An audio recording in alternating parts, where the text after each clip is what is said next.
I can tell you that a nicer man you couldn't hope to meet. He's great fun, intriguing person, and he'd been tweeting over the summer about the toy show, of all things, to his millions of followers, and we've kind of been back and forth a bit over the summer, and he was talking about wanting to do something for the show, on the first show back, and then this arrived.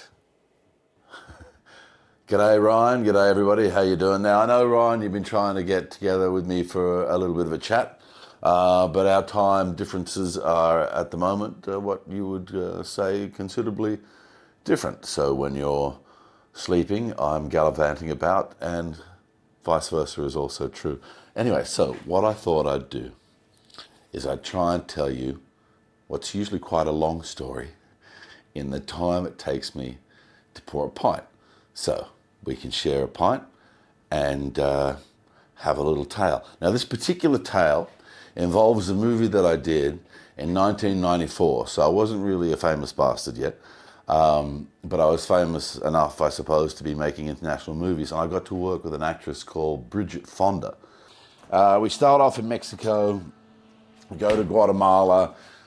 The crew's had 2 different bouts of food poisoning by now. We're back in Los Angeles and we're shooting the scene. And when I read it in the script, it says that the character I'm playing is going to be lying on the ground, and a tarantula will crawl up his chest, go up his neck and into his open mouth. So I thought that must be something they're going to do with special effects or whatever.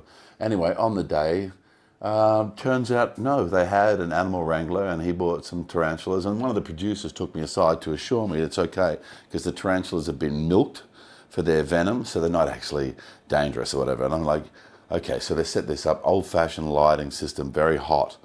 You know, I lie on the ground, they put a tarantula. Now, tarantula, the size of my hand, right, is put onto my chest, and action, and the trainer encourages it, it runs up, like, and then the trainer just plucks it out of my mouth. I'm serious, low-budget film, this is what was happening, right?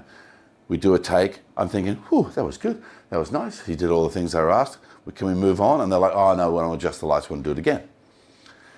And then again, and then again, you know. And at one point in time, there was a few moments between shots, and I just talked to the animal trainer, and I said to him, pretty lucky that you can actually take a tarantula and milk it so they become safe for doing things like this. And the guy said, milk it? What?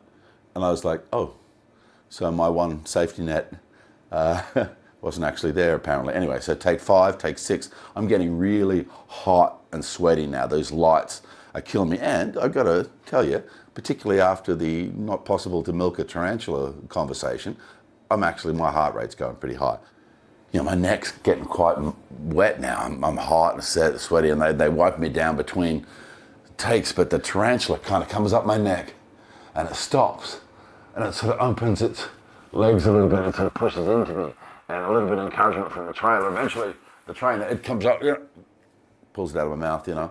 And that was weird, you know.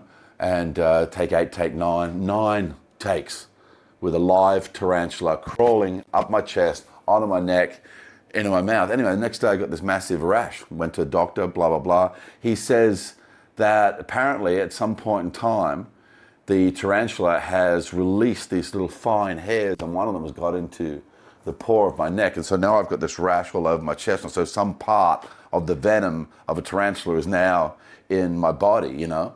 And I was asking for explanation. What happened at that time the spider stopped? And it was like, apparently the heat and the particular moistness of my skin, the tarantula found quite attractive. Yeah.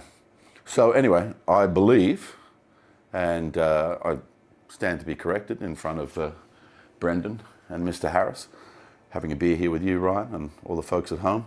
I do believe I'm the only Oscar winner in history to be fucked in the neck by a tarantula. Cheers.